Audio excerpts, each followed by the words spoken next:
Good morning students. आज हम आपके लिए प्रेजेंट परफेक्ट कंटिन्यूअस टेंस लेकर आए हैं। अतः हमें आज प्रेजेंट परफेक्ट कंटिन्यूअस टेंस का अध्ययन करना है।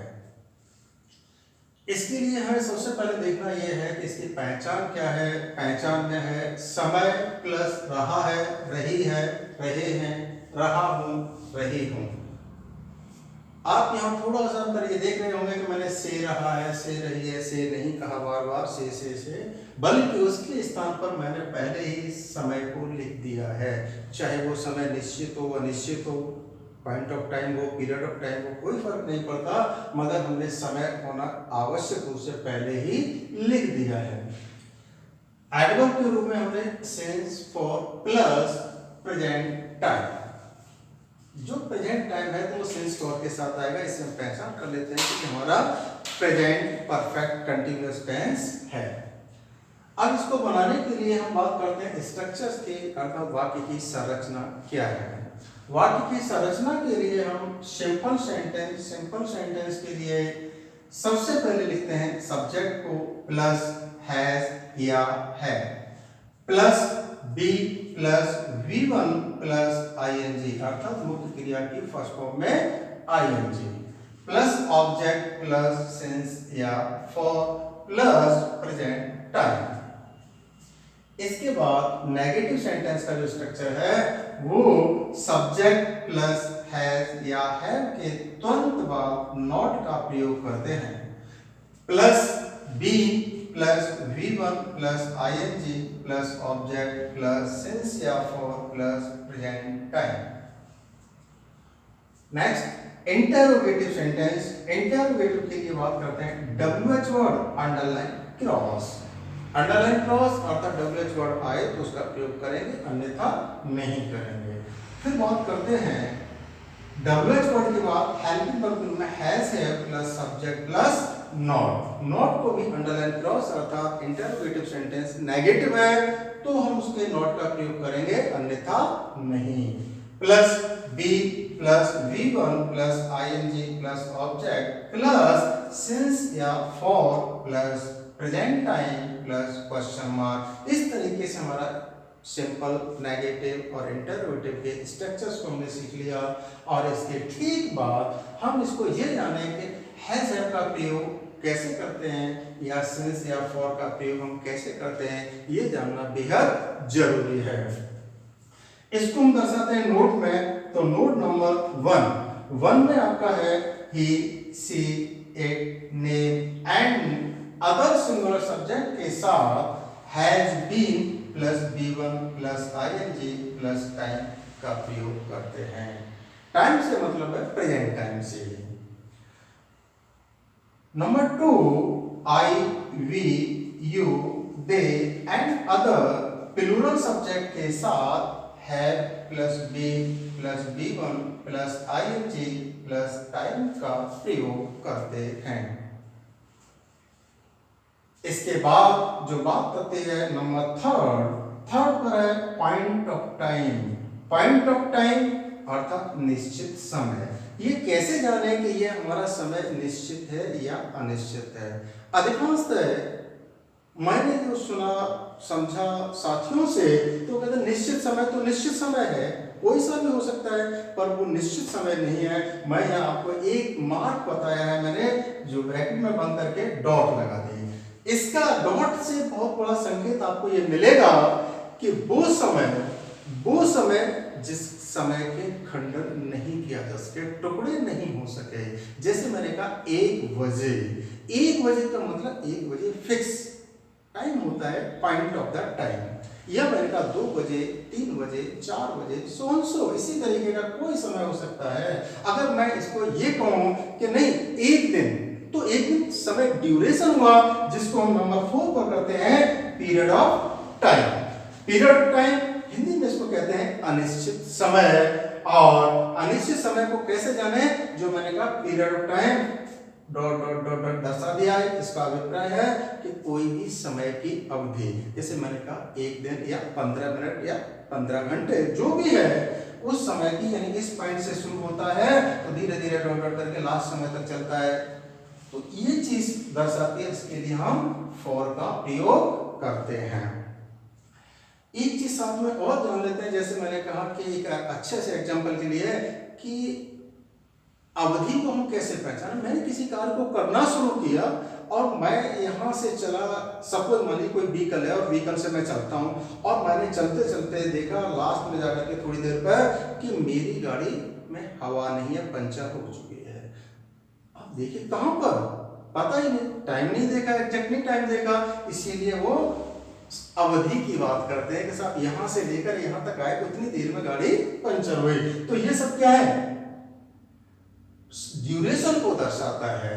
ड्यूरेशन दर्शाया तो उसके लिए हम क्या करेंगे, फॉर का प्रयोग। तो यहाँ पर आपका स्पष्ट क्लियर हो जाना चाहिए कि पॉइंट ऑफ द टाइम है तो सिंस का प्रयोग करें, और पीरियड है, अवधि है तो फॉर का प्रयोग करें। इस तरीके से अपने 4 पॉइंट बनते हैं जिससे कि हम इस स्ट्रक्चर में अपनी भली भांति लागू करें समझने के लिए। अब हम इसको उपयोगिता में कैसे लाएं और आगे भी है, सिंस और फॉर को क्लियर करने के लिए मैं अभी और आगे बता रहा हूं।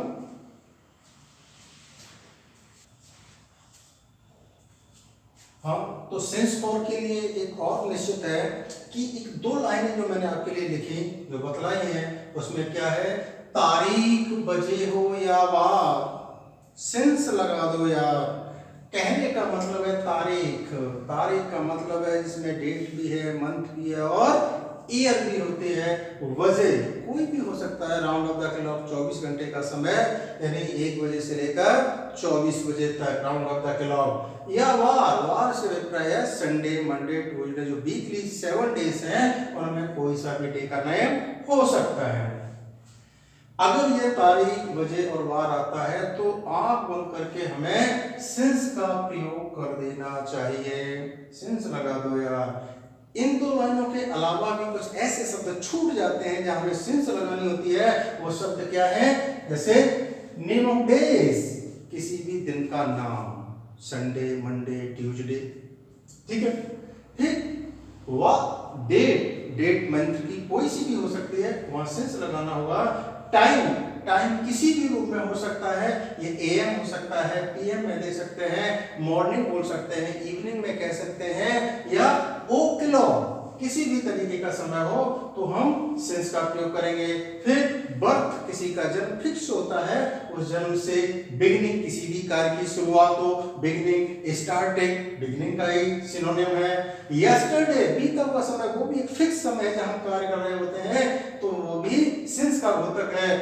Last day, last night, last week, last month, last year, last time, last moment, last constant. अगर ये शब्द आते हैं तो हमें इनके साथ साथ सिंस का प्रयोग करना होगा इनसे ठीक पहले।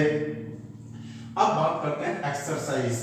एक्सरसाइज वही 3 प्रकार की होती है अभ्यास के लिए। तो पहले में क्या है, ट्रांसलेट इनटू इंग्लिश, अर्थात दिए गए हिंदी वाक्य को अंग्रेजी में अनुवाद करें, ट्रांसलेट करें। और फिर number 2, fill in the blank, खाली जगह, अर्थात बाकी के बीच में डॉट डॉट खाली जगह जिस स्थान आती है, ब्लैंक्स आती है, उसको दी गई वर्ग के हिसाब से हमें भरना होता है। Number 3, select from the alternative choice, विकल्प में से हमें एक सही आंसर को सेलेक्ट करना होता है, इसे कहते हैं एमसीक्यू। अब एक उदाहरण, जो हिंदी सेंटेंस है उसको अंग्रेजी कैसे बनाते हैं, उसके लिए क्या है, मेरा भाई सुबह से अध्ययन कर रहा है। मेरा भाई सुबह से अध्ययन कर रहा है। अब इसको ट्रांसलेट करेंगे तो क्या होगा, my brother have been studying since morning.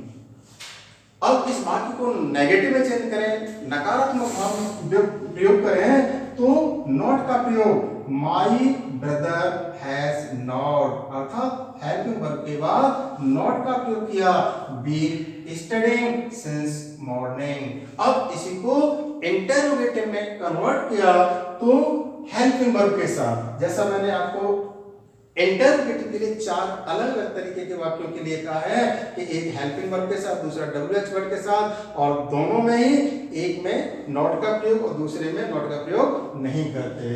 तो has my brother been studying since morning, question mark. फिर has my brother not been studying since morning. Next why, WH word से why has my brother been studying since morning question mark।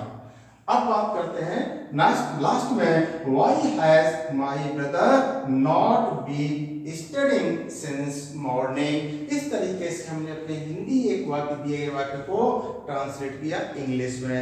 अब इसके बाद दूसरे number पे जो हमारी exercise का करने का तरीका फिल इन द ब्लैंक्स, आगे इसका भी अभ्यास करते हैं।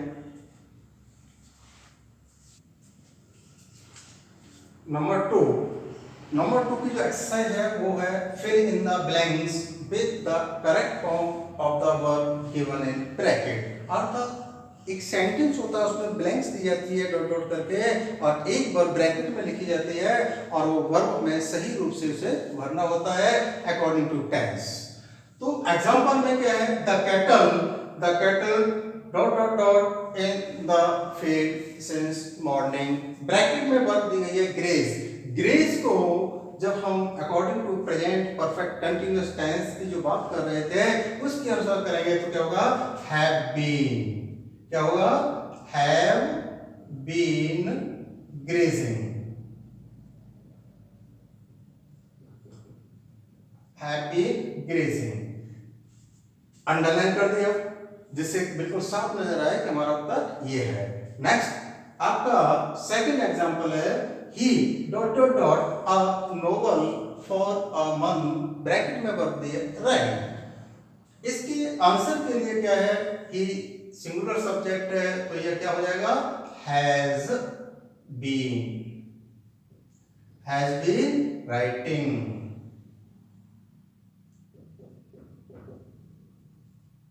और इसको भी अंडरलाइन किया। आपने देखा फर्स्ट एग्जांपल और सेकंड एग्जांपल दोनों में क्या था, वर्ब के अंत में ई है। वर्ब के अंत में ई है, जब आईएनजी लगाते हैं तो इस आईएनजी को प्रयोग करते समय लगाते समय ई को हटा दिया जाता है। एग्जांपल नंबर थर्ड में she dot dot dot this picture since all day draw, bracket में है वर्ब ड्रॉप। अब इसको भरने के लिए हमने क्या किया कि according to she singular subject has been drawing, DRAWING, और अंडरलाइन किया। इसके साथ ही हमें एक चीज और देखने को मिली और भी हमारा क्या है कि ये सेंस के लिए प्रयोग किया जाता है। जहां ऑल आता है तो उससे पहले सेंस अवश्य होता है। जैसे मैं पॉइंट ऑफ द टाइम की बात की थी, सारे दिन, ठीक। एग्जांपल नंबर 4 में it dot dot dot for 2 hours, bracket में वर्ब है रेन। अब हम इसको बनाएंगे तो क्या होगा, it has been raining, it has been raining ING, और इसको भी अंडरलाइन किया जिससे हमारा ये आंसर सही स्पष्ट नजर आए, जिससे किसी भी तरीके की कोई प्रॉब्लम ना हो समझने में। नंबर 3 टाइप की जो एक्सरसाइज है उसके लिए मैंने आपको कहा कि इसके अंतर्गत क्या होता है कि सेलेक्ट या choose the correct answer from the given alternatives. जो ऑल्टरनेटिव्स दिए हुए होते हैं ABCD 4, उनमें से हमें एक आंसर सही चयन करना होता है, सेलेक्ट करना होता है। और ऐसा हमेशा मैंने देखा, क्या जो हमारी कंपटीशन एग्जाम है, कंपटीशन एग्जाम में हमेशा इसी तरीके के प्रश्न आते हैं जो कि ABCD के साथ OMR में हमें भरना होता है। जो आंसर हम चयन करते हैं A या B या C या D, उसी कॉलम को, उसी बबल्स को OMR शीट में हम डार्क कर देते हैं। सपोज ये OMR शीट का कोई बबल है तो हम इसको पूरी तरीके से डार्क कर देते हैं, ठीक। तो अब इसमें क्या होता है कि mother dot dot dot food in the kitchen for an our, A is cooking, B was cooking, C have been cooking, D has been cooking। अब हम इसमें से चयन करें तो mother is cooking present continuous tense है, जबकि for an hour हमारा क्या रहा है, प्रेजेंट परफेक्ट कंटिन्यूअस है। इट मींस ये आंसर रॉन्ग है। वाज कुकिंग ये पास्ट कंटिन्यूअस को शो कर रहा है, ये भी रॉन्ग आंसर है। और mother have been cooking, mother singular है और ये हैव बीन आ रहा है, तो ये भी आंसर रॉन्ग है। अब हम डी की बात करते हैं, have been cooking. It means answer सही है, क्योंकि है सिंगुलर है, मदर की सिंगुलर सब्जेक्ट है, तो ये मैच करता है और आंसर सही सेलेक्ट किया। Next two example. Suresh ... for you here since 2 p.m. अब इसके भी ऑल्टरनेट दिए, A is waiting, B was waiting, C has been waiting, D have been waiting. अब इसमें से A B C D 4 जो विकल्प दिए गए हैं, इनमें से हमें एक सेलेक्ट करना है, तो क्या होगा, is waiting। It means wrong, क्योंकि is waiting present continuous tense है। वाज वेटिंग ये भी रॉन्ग है, क्योंकि ये पास्ट कंटिन्यूअस शो कर रहा है। सी हैज बीन वेटिंग, क्या है, हैज बीन वेटिंग। ये देखिए, ये आपका क्या है, हैज सिंगुलर वर्ब है, सुरेश भी सिंगुलर सब्जेक्ट है, इसीलिए हमने आपको क्या किया कि ये हैज बीन वेटिंग है वो सेलेक्ट आंसर किया। और फिर हमने डी को पढ़ा, हैव बीन वेटिंग है प्लूरल है, इसका मतलब ये भी गलत आंसर ही था। फिर मिनिस्टर, थर्ड एग्जांपल में, minister ... his speech for 3 hours today. इसके ऑल्टरनेट में A had been delivering, had been delivering, have been delivering, और फिर has been delivering, is delivering, D में है इज डिलीवरिंग। तो अभिप्राय हमारा ए अल्टरनेट को देखें तो हैड बीन जो परफेक्ट कंटीन्यूअस को जा रहा है, पास्ट परफेक्ट कंटीन्यूअस को, तो पास्ट है नहीं। फिर हैव प्लूरल वर्ब है, इसीलिए ये भी आंसर गलत है। हैज बीन डिलीवरिंग, ये सी आंसर सही है, क्योंकि सिंगुलर वर्ब है और ये मिनिस्टर सिंगुलर सब्जेक्ट है, इसीलिए हमारा आंसर एकदम सही है। और इज डिलीवरिंग ये रॉन्ग है, क्योंकि ये प्रेजेंट कंटीन्यूअस को शो कर रहा है। फोर्थ नंबर पर, farmers ... in their fields since morning. अब इसके जो ऑल्टरनेट हैं वो क्या है आपके, has been ploughing, has been ploughing, B have been ploughing, C had been ploughing, और डी आर प्लॉइंग। अब बात करते हैं सही कौन सा है, तो फार्मर्स प्लूरल सब्जेक्ट है और ये ए अल्टरनेट में है सिंगुलर है, मींस ये आंसर गलत है। बी हैव बीन प्लॉइंग, तो हैव प्लूरल है और फार्मर्स भी है, इट मींस ये आंसर सही है। सी हैड बीन ये पास्ट को शो कर रहा है, और ये आर जो है प्रेजेंट कंटीन्यूअस को शो कर रहा है, ये आंसर गलत है। अब सही आंसर क्या था हमारा, हैव बीन प्लॉइंग। इस तरीके से हमने अपने 4 जो एग्जाम्पल प्रस्तुत किए वो चारों को सेलेक्ट किया। इसी तरीके से आप भी अपने एग्जाम में आंसर को सेलेक्ट करेंगे, चयन करेंगे, और साथ ही कंपटीशन एग्जाम में आप क्या करेंगे, बबल्स को डार्क अवश्य करें सही तरीके से चयन करने के बाद। और जिनके जो रेटिंग में होता है वो अपने को आंसर में आंसर ले सकते हैं लास्ट में। पहला जो हमारा आंसर था वो पहले वाले में ए 1 वाले पर कौन सा विकल्प सही मिला, डी सही मिला, तो हमने डी को लिखा, और डी पर है has been cooking, has been cooking, has been cooking. Number 2 और 2 पर जो हमारा आंसर सेलेक्ट किया गया था वो सी था, और सी को भी हमने यूं करके लिखा, has been waiting, has been waiting.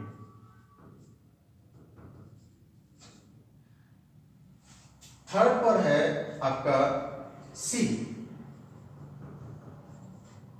पर है हैज बीन डिलीवरिंग,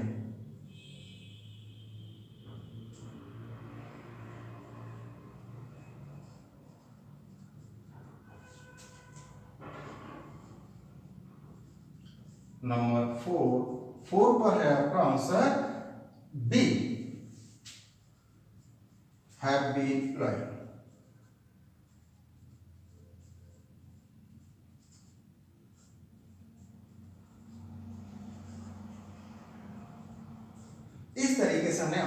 लिख दिया होता है, जब रिटन एग्जाम में अलग तरीके से होती है तब। वो कॉम्पिटिशन में आपके लिए मैंने कहा कि वही बबल्स को डार्क करना होता है। अब इसके बाद हम अपने नेक्स्ट वीडियो में लेकर आएंगे पास्ट टेंस को, और फिर उसको भी डिफाइन इसी तरीके से करेंगे। और इसके लिए ये कहा जाएगा कि आप प्रेजेंट के चारों पार्ट, चाहे वो प्रेजेंट इंडेफिनिट है, कंटिन्यूअस है, परफेक्ट है और परफेक्ट कंटिन्यूअस है, इन चारों को आपको विधिवत अध्ययन करना होगा, तब जाकर आपका एक साथ ही मिलकर प्रेजेंट टेंस क्लियर हो जाएगा। फिर भी कोई प्रॉब्लम आती है तो आप इसको दूसरी बार, तीसरी बार, बार बार देखेंगे तो बिल्कुल समझ में आ जाएगा इसके अध्ययन के अनुसार। Thank you.